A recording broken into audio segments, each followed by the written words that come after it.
We're going to look at three things in this video today.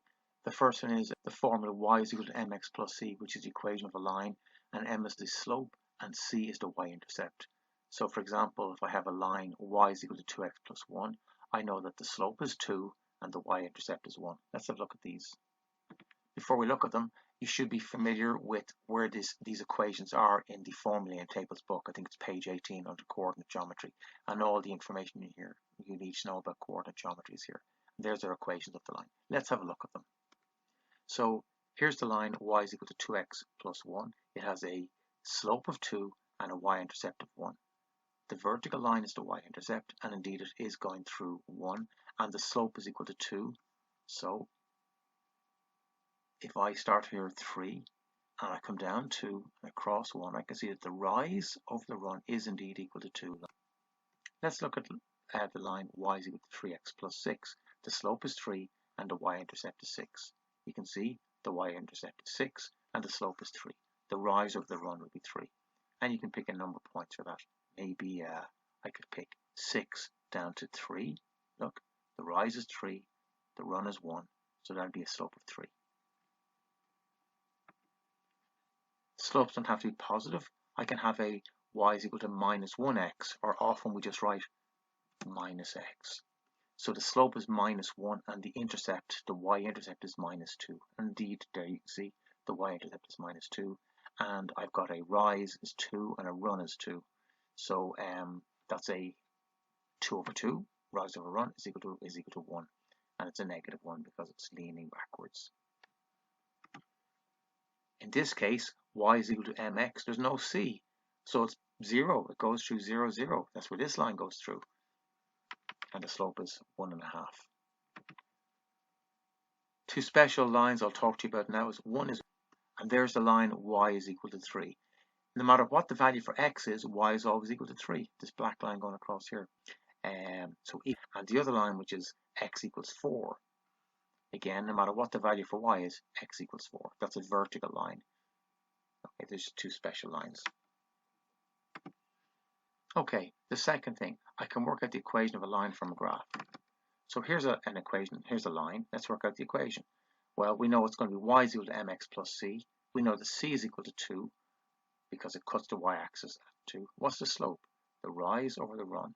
Well, the rise is 2, the run is 1. So that this line is going to be y is equal to 2x plus 2. Let's see if that's correct. And we are y is equal to 2x plus 2. Let's have a go, one more go at those. Okay, so we say y is equal to mx plus c. I know the c is equal to 3. I know this, it's a negative slope. So what is the size of this slope? Well, the rise is 3 and the run is 2. So it's going to be negative 3 over 2. So negative 1.5. So y is equal to negative 1.5x plus 3. Let's see if that's correct.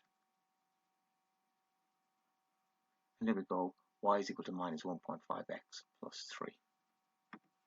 Okay, and now the final bit. I can work out the x and y intercepts where the line cuts the axis. Well, obviously, if you're looking at a picture like we have been here, you can see that this line cuts it at this point is called 0, 3.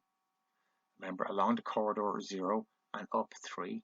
And this point here is along the corridor 2 and up or down the stairs 0. So this is 0, 3, this is 2, 0. You can see that's immediately where it cuts the axis.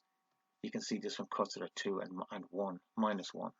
If I pick other lines, let's look here, you can see that this one cuts it at plus 6 and minus 2 on the. But what happens if you're not given the picture? You just have to work it out from the equation. Let's do that. Okay, I've picked a point, a line y is equal to 3x plus 4. Let's find out where it cuts the x and the y-axis. I've drawn a quick x and y-axis to give you some help. And along this x-axis, y is always equal to 0 because I'm not going up or down the stairs. And along this axis, along the y-axis, x is always equal to 0 because I'm never going along the corridor. It's always x equals 0 and then y is equal to 0 on this one. So in order to find out where the line cuts the x-axis, I let y equal to 0. And when y is equal to 0, on this line, I'm going to get 0 is equal to 3x plus 4. Then subtract 4 from both sides is going to give me minus 4 is equal to 3x. Divide both sides by 3. Minus 4 over 3 is equal to x. So my point is minus 4 over 3 comma 0. Now to find out where the line cuts the y-axis, which is this axis here, we see that x is always equal to 0. So we let x equal 0, and I'm going to get y is equal to 3 times 0 plus 4, which is 3 zeros plus 4 is just 4. So y is equal to 4. So our coordinate is going to be 0, 4. So this particular line, if I do it in, say, yellow, I'm going to get 0, 4, which is 0, 4 up here. And it's going to be minus 4 over 3, comma 0. So minus 4 over 3 by 1 1/3, comma 0. So that'll be this line here, something like that. The slope is equal to 3, looks about right, and the y-intercept is equal to 4. You didn't have to do this bit here in order to get the y-intercept, because you could have just got it directly from the equation. But now you've got two ways to do it. By letting x equal 0, that's where it cuts the y-axis. Okay, I hope that helped.